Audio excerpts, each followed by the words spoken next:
안녕하세요. 대한의 아들, 대한민국을 사랑하는 대한청년입니다. 여러분들이 한 번이라도 일본에 가보셨거나 일본 사람을 실제로 보신 적이 있으신 분들은 그들이 얼마나 덧니가 많고 외형적으로 불균형한지 이미 아실 거라고 생각합니다. 이미 많은 분들이 이들이 이렇게 덧니가 나오고 어딘가 불균형한 모습이 과거 메이지 유신 이후 육식 금지령 때문에 해산물을 많이 섭취해서 그렇다거나 서양 문물을 일찍이 흡수하여 유제품류를 많이 섭취해서 그렇다고 알고 계시겠지만, 만약 위 주장들이 모두 맞는 얘기라면 해산물을 많이 먹는 하와이나 이탈리아 남부 사람들은, 그리고 유제품류를 누구보다 사랑하는 호주 사람들은 모두 덧니가 많고 얼굴이 불균형적이어야 하겠죠. 그러나 실제로는 전혀 그렇지 않기 때문에 위 주장들은 확실히 일본인들이 주장하는 허위 사실입니다. 그럼 과연 일본인들이 덧니가 많은 진짜 이유는 뭘까요? 그 이유는 바로 근친상간 때문입니다. 다들 아시겠지만 일본은 그야말로 근친의 나라입니다. 오죽하면 사촌지간에 결혼하는 것도 합법일 정도로 근친혼이 흔하고, 동정인 아들의 동정을 떼준다는 엄마들도 어렵지 않게 찾아볼 수 있으며, 자신의 딸을 범하여 자신의 아들이자 손자를 본 남자의 이야기도 쉽게 찾아볼 수 있습니다. 그리고 여느 일본 AV 렌탈점에 가면 가장 음침한 구석에는 꼭 근친상간물 코너가 있으며, 그 내용물을 들여다보면 직계 존속간, 형제지간, 모자지간 등 가까운 가족 간 성관계를 다룬 것들이 많이 있습니다. 그리고 일본 영화, 드라마의 단골 소재 또한 바로 근친상간물입니다. 보통은 오바와 여동생 또는 누나와 남동생, 좀 특이한 경우엔 언니와 여동생의 레즈비언 물도 실제로 많이 있습니다. 그리고 여기서 좀 더 발전하면 형부와 처제, 형수와 시동생 등의 응용된 관계들도 있습니다. 진짜 경악을 금치 못하시겠지만 이미 일본 내에는 이런 폐륜 스토리가 비일비재하게 존재하며, AV나 드라마상에서만 그런 것이 아니고 일본 현실에서도 흔하게 근친상간이 일어납니다. 일본에서 17년간 유학생활을 했던 김재오 교수님은 일본인들은 섹스에 대한 관념 자체가 도덕성과는 상관없는 일종의 레저 스포츠 정도로 생각한다 라고 말하기도 했는데요. 그만큼 일본인들은 섹스를 단지 욕정을 푸는 도구 정도로 생각한다고 볼 수 있겠죠. 대다수의 전문가들은 일본인들의 이런 근친상간의 대표적인 부작용으로 덧니와 주걱턱을 뽑았고, 이런 근친혼으로 인한 유전병 중에는 성장이 느려져 8살이 넘도록 말을 못하는 병도 있다고 합니다. 그리고 최근 일본 후생 노동성의 발표에 의하면 일본인들의 평균 키가 100년 전 메이지 유신 시대에 비해 오히려 작아지고 있다고 하는데요. 이것 또한 근친상간으로 인한 DNA의 변화 때문이라고 전문가들은 이야기합니다. 정말 추악하고 정말 변태스럽고 이해가 안 되는 근친 문화입니다. 그들은 도대체 왜 이런 짓을 하는 걸까요? 자기를 낳아준 엄마와 섹스를 하고 자신의 딸과 섹스를 하는 미개한 일본인들, 정말 이해가 안 됩니다. 실제로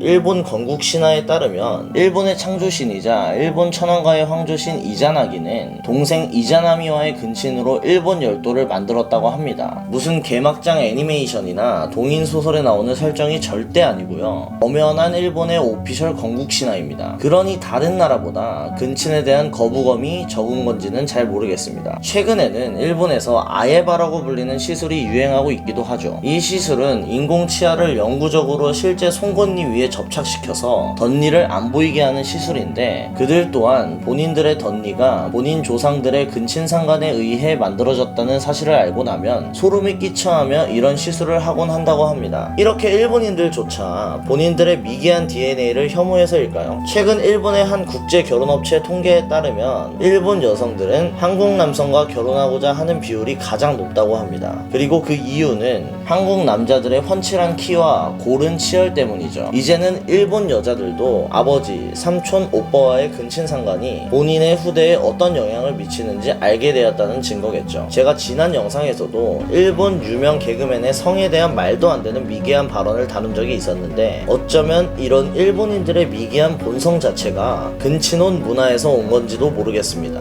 그 또한 그의 어머니가 그의 첫 경험 상대였을지 모르는 거니까요. 오늘도 시청해주셔서 감사합니다. 대한을 사랑하는 대한청년이었습니다.